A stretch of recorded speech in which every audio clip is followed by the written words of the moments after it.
Bake and ടെക്കിൻ്റെ പുതിയൊരു വീഡിയോയിലേക്ക് എൻ്റെ എല്ലാ കൂട്ടുകാർക്കും സ്വാഗതം. അപ്പോൾ കേക്കൊക്കെ ഉണ്ടാക്കി പഠിക്കാൻ ആഗ്രഹമുള്ളവരാണ് നമ്മളെല്ലാവരും. അപ്പോൾ ഇന്ന് എളുപ്പത്തിലൊരു ഹാർട്ട് ഷേപ്പിലുള്ള കേക്ക് ചെയ്യുന്നത് എങ്ങനെയാണെന്ന് നോക്കിയാലോ. അതും നമ്മൾ റൗണ്ട് കേക്കിൽ നിന്ന് കട്ട് ചെയ്താണ് ഹാർട്ട് ഷേപ്പ് കേക്ക് തയ്യാറാക്കി കാണിക്കുന്നത്. അപ്പോൾ കേക്കൊക്കെ ഉണ്ടാക്കി പഠിക്കാൻ ആഗ്രഹമുള്ളവർ വീഡിയോ ഫുള്ള് കണ്ടോളൂ കേട്ടോ. വീഡിയോ കാണുക മാത്രമല്ല എല്ലാവരും സപ്പോർട്ടും ചെയ്തോളൂ കേട്ടോ. അപ്പം നമുക്ക് ഈ ഒരു റൗണ്ട് കേക്കിൽ നിന്ന് എങ്ങനെയാണ് ഈ ഒരു ഹാർട്ട് ഷേപ്പിലുള്ള കേക്ക് തയ്യാറാക്കുന്നതെന്ന് നോക്കിയാലോ. അപ്പോൾ അതിന് വേണ്ടി ഞാൻ ഇവിടെ ഒരു റൗണ്ടിൽ കേക്ക് ചെയ്ത് അരമണിക്കൂർ ഫ്രിഡ്ജിൽ വെച്ച് തണുപ്പിച്ചെടുത്ത കേക്കാണ്. ഞാൻ ഒന്ന് ലെവൽ ചെയ്ത് കൊടുക്കുകയാണ് കേട്ടോ. അതാ ഒന്ന് ലെവൽ ചെയ്ത് കൊടുത്തതിന് ശേഷം നമ്മൾ കത്തി ഉപയോഗിച്ച് രണ്ട് സൈഡും ഒരേ ലെവലിൽ ഇതുപോലെ ഒന്ന് വരഞ്ഞു കൊടുക്കുക കേട്ടോ. ചെറുതായിട്ടൊന്ന് വരഞ്ഞു കൊടുത്താൽ അത് കണ്ടോ, രണ്ടും ഒരേ അളവിലായിരിക്കണം. അതിനുശേഷം ഈ സൈഡിലുള്ള കേക്കിനെ നമ്മൾ കട്ട് ചെയ്ത് മാറ്റുകയാണ് ചെയ്യണം. നിങ്ങൾ നോക്കുമ്പോൾ അറിയാം, കണ്ടോ, രണ്ട് സൈഡും കട്ട് ചെയ്തിട്ട് ഈ ഒരു സൈഡിലാണ് വെച്ച് കൊടുക്കുന്നത്. കട്ട് ചെയ്യുമ്പോൾ നമ്മൾ പ്രത്യേകം ശ്രദ്ധിക്കണം, പതുക്കെയാണ് കട്ട് ചെയ്തെടുക്കുക കേട്ടോ. അപ്പോൾ നമ്മൾ ഈ ഹാർട്ട് ഷേപ്പിൻ്റെ കേക്കൊക്കെ ചെയ്യാൻ വേണ്ടി നമ്മൾ ഹാർട്ട് ഷേപ്പിൻ്റെ മോൾഡ് ഒന്നും വാങ്ങിക്കണ്ട കേട്ടോ.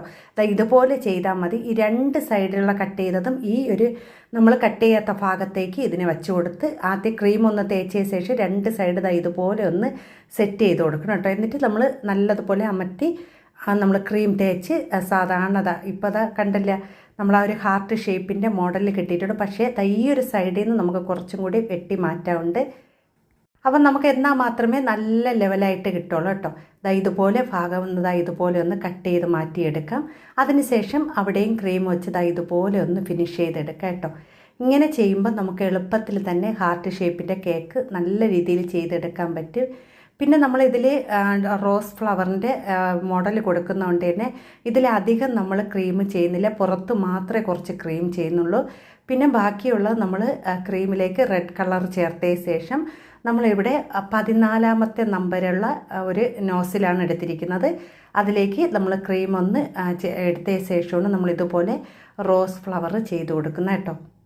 പിന്നെ എനിക്ക് ഓരോ കസ്റ്റമർ കേക്കിന് ഓർഡർ തരുമ്പോഴും ഞാൻ പ്രത്യേകം പറയാറുണ്ട്, അധികം കളറുള്ള കേക്കുകൾ എൻ്റെ അടുത്ത് പറയാതിരിക്കുന്നതാണ് നല്ലത്. കാരണം ഞാൻ എപ്പോഴും പറയാറുണ്ട് കേട്ടോ, അധികം കളർ ഉപയോഗിക്കാതിരിക്കുക. കൊച്ചു കുട്ടികൾക്കൊക്കെ കേക്ക് തയ്യാറാക്കി കൊടുക്കുകയാണെങ്കിൽ കൂടുതലും വെള്ള കേക്കുകൾ വാങ്ങിച്ച് കൊടുക്കുന്നതാണ് നല്ലതെന്ന് ഞാൻ പറയാറുണ്ട് കേട്ടോ. കാരണം എനിക്ക് അധികം കളർ ചേർത്ത കേക്കുകൾ കഴിക്കാൻ ഇഷ്ടമില്ല. അതുപോലെ തന്നെ ഉണ്ടാക്കി കൊടുക്കുന്നതും എനിക്ക് അത്ര താല്പര്യമില്ല കേട്ടോ. എങ്കിലും അവർ പറയുന്ന അനുസരിച്ച് ചെയ്ത് കൊടുക്കുന്നതാണ്. അപ്പം ഞാനവിടെ കുറച്ച് പേരെഴുതാൻ സ്ഥലം ഇട്ടിട്ട് ബാക്കി എല്ലായിടത്തും ഇതുപോലെ ചെയ്തിട്ടുണ്ട് കേട്ടോ. പിന്നെ കുറച്ച് ചോക്ലേറ്റ് നിറയെ ഇട്ട് കൊടുത്തതിന് ശേഷം പേര് നമ്മൾ ഇതിലാണ് എഴുതി വെച്ചിട്ടുള്ളത്. പിന്നെ ഒരു ടോപ്പറും വെച്ചിട്ടുണ്ട് കേട്ടോ.